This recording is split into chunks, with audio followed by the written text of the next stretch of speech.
Oui, bonjour Simon, bonjour à tous.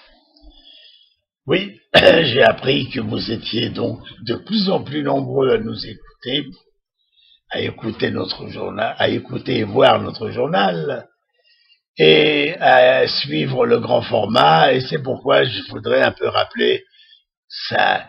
On a eu beaucoup d'effervescence cette semaine, ça bouge dans le monde, et je voudrais un peu, si vous voulez, rappeler les événements essentiels. En réalité, l'un des grands événements de la semaine, ça a été cette espèce de divorce entre le Hamas, cette organisation de terroristes ordurières, et la Syrie, le gouvernement de Assad.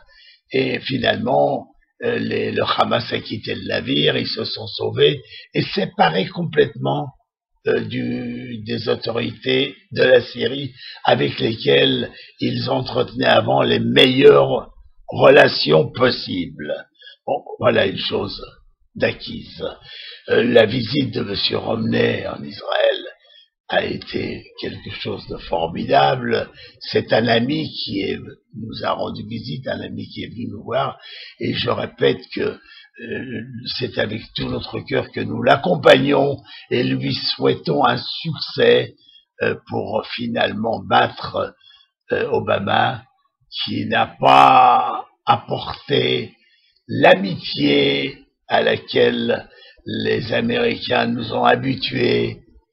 Et je vous rappelle de nouveau que 70% du peuple américain soutient le combat d'Israël presque inconditionnellement. Voilà. Alors de toute façon, Romney, c'est un peu un nouveau Bush qui nous vient. Et en plus, l'Amérique est avec nous. Maintenant, nous allons maintenant également vers des mesures d'austérité assez graves en Israël. On a augmenté la TVA, l'essence, beaucoup d'éléments, et il faut faire rentrer de l'argent absolument. Et Stanley Fischer, notre gouverneur de la Banque d'Israël, prévoit une crise mondiale économique pour la rentrée, paraît-il, d'après ce qu'il dit, sans précédent. Alors, et bien entendu, l'événement qui nous a le plus secoué dans la semaine, c'est la révélation que les Syriens, le gouvernement d'Assad, le gouvernement criminel d'Assad, possède des stocks d'armes chimiques les plus importants du monde. Et notre peur, si vous voulez, c'est que ces stocks puissent tomber quelque part entre les mains des terroristes sanguinaires qui nous entourent, ce qui pourrait créer un drame terrible.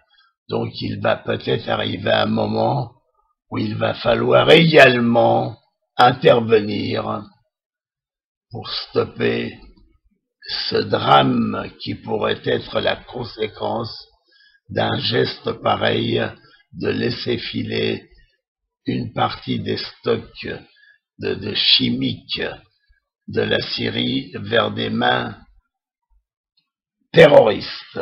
Voilà, en gros, c'est ça le résumé de la semaine, et je vous dis rendez-vous dimanche prochain pour le prochain journal. Je vous remercie. Dizengoff Center, l'espace commercial le plus vaste et le plus diversifié d'Israël. Dizengoff Center, une destination à ne surtout pas manquer lors de vos prochains séjours à Tel Aviv.